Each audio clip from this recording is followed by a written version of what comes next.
Hello, and welcome back to Forge Yourself Forward. I'm your host, Mike. Do you know when it's time to call it a day? The question I asked myself the other day when I was having a really productive day at work.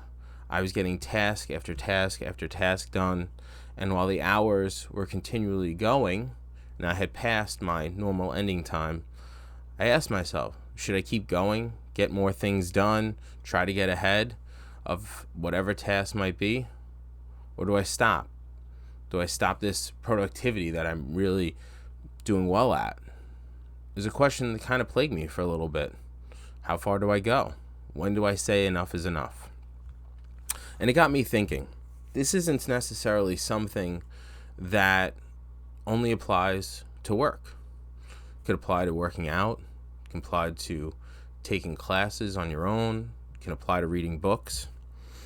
And at some point you have to ask yourself, when do I stop for today to make sure that I can continue going at an efficient or effective pace for a long period of time? It's something that is very difficult to articulate. It's difficult to enumerate. You don't always know. And if you're anyone that really wants to achieve things, you're always going to feel a little bit of guilt when you're not always giving it your all. You're going even further than maybe you did yesterday. But at some point you have to consider things in terms of the long view.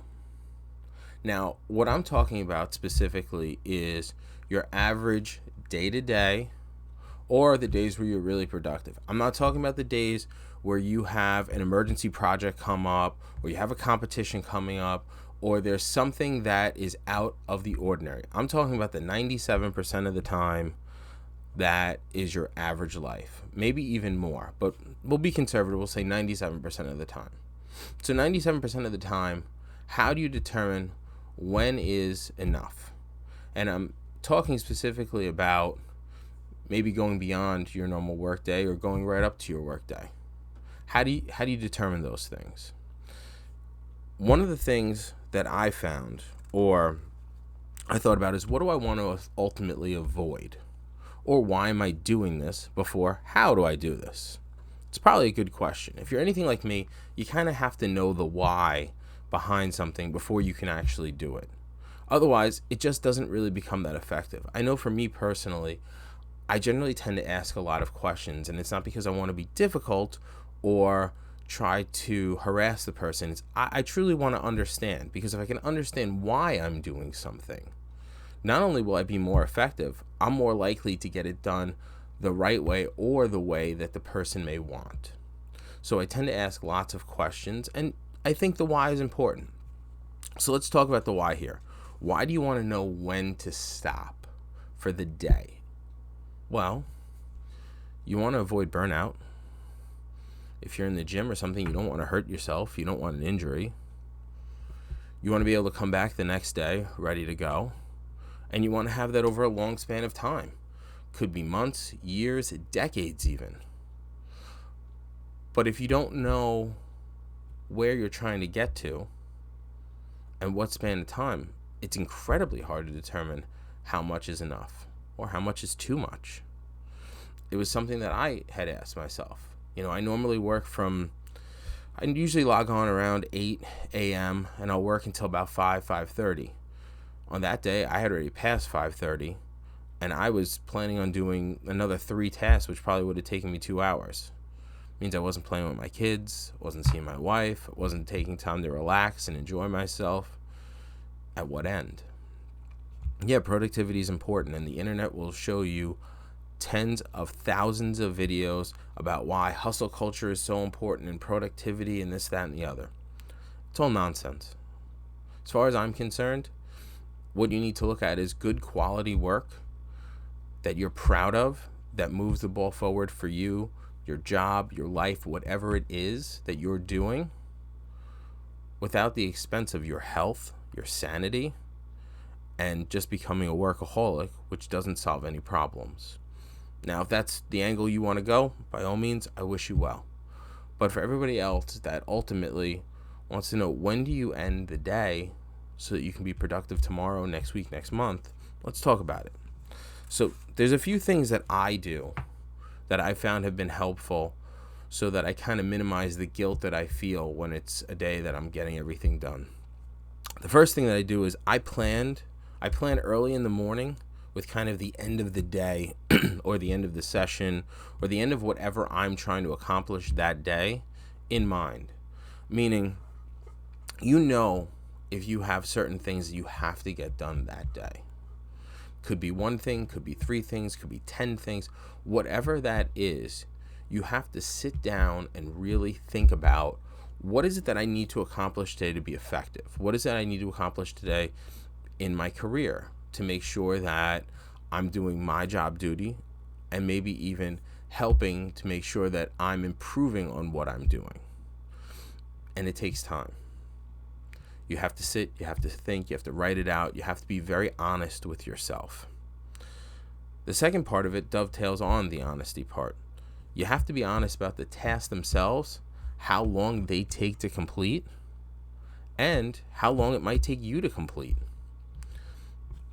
Perfect example of this maybe, for me, was writing. I was not always the strongest writer. I'm still not the strongest writer. So writing takes me longer sometimes than the average person, and that's perfectly fine. But if I know, for instance, writing a letter takes me about an hour, opposed to some people where it takes 35 minutes, I have to plan for my own time in that way, just like you would. If you know running a mile takes you 12 minutes, just because somebody can run it in 8 minutes doesn't really apply to you. It's a personal journey. You have to be honest with yourself and how long the task itself takes you to do, whatever that might be. If you're a slow reader and you want to read 10 pages, maybe it's not 10 minutes, maybe it's 25 minutes. And that's perfectly fine. You just have to know with the end in sight of what it takes you to do the task. That's it. And there's nothing wrong with that. Some things you're faster at, and you might gain time in one way, and some things you're slower at, and you might lose time, and that's fine. Things take what they take, and that's it. There's no productivity hack on earth that is going to change the fact that some things just take time, and acknowledge that. The third thing that I have found, especially with, as you can see, I tend to write out my journal entries here for the day, is having a plan is great. Acknowledge the fact that you may deviate from the plan throughout the day. Emergencies may come up. Phone calls may be sent to you. You may get emails where something needs immediate attention, and it may divert you from your plan. Be aware that that's going to happen. That's why it's so important to know what is critical that I get done today. Because no matter what, those things have to get done. Other things, maybe you can push them off a day, 2 days, whatever. At least you know them. They're on somewhat of a back burner, but they're on the burner instead of just lost in space somewhere. It's important to be aware of those things and to account for it. Because getting angry that something suddenly popped up doesn't change the fact that something suddenly popped up and you have to deal with it. So be aware of that, and it helps you move forward. And the next thing, the fourth thing I would say, is have an idea of what done means for the day. If you get to your ending time and you finished, the task that you had set out for yourself, stop. I know some people argue, oh, you should put in extra hours. Sure, in some short term you can do that. But what happens if you're talking about over 10 years? Are you going to put in extra long hours over 10 years? Unlikely. I guarantee you what would be more productive is making sure that you get your work done on time, being able to unwind, recharge, come back, and do the same quality. Same thing in the gym. If you don't send your recovery time the right way, making sure you get proper sleep, proper nutrition, you're never going to go back to the gym and do that well. You're never going to improve. You're never going to get stronger. You're never going to get faster. It's just a fact. Anyone who's serious about training will tell you.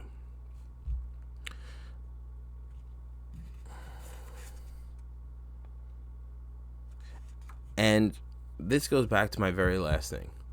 You have to be disciplined sometimes with your end times, your training, and when you stop. Sometimes when you're on a tear, it's almost like a gambler on a hot streak. You don't stop a hot streak. No, I disagree. You do. If you've been on a tear at work, you've been in a tear at the gym, maybe you feel stronger than you ever felt. Are you going to try and do a PR every single time? That sounds like a recipe for disaster. It's the same thing at work. If you are constantly going to try and put in 2 to 3 extra hours per day, at some point you're going to have burnout. Don't do that. Stay consistent. Get your job done. Make sure it's the best quality you can, but do it within the time you need to. Plan properly, and that's how you forge yourself into something better than you were yesterday. It also lets you recharge. Go home, enjoy yourself, find some interests. We shouldn't just work. There are other parts of life too. Work is important, and trust me, I'm the first one to tell you. I like to make sure that I get my work done and I do it as efficiently and to the best of my ability. But it doesn't mean the only thing. I have kids I love spending time with. Going to the gym is great. Spending time with my wife. Just relaxing and watching television like anyone else. But you have to be aware of these things. So that's how you know, at least from my perspective, when you call it a day so that you can recharge for the next one. Because if you're lucky, you get a next day. Nothing's guaranteed, but that's ultimately how you forge yourself forward and you call it a day. Thanks for joining. I hope it helped. And if you have any tips for when you know to stop or kind of put in the comments, I'd love to hear it. I'd love to hear what you have to say. Thanks.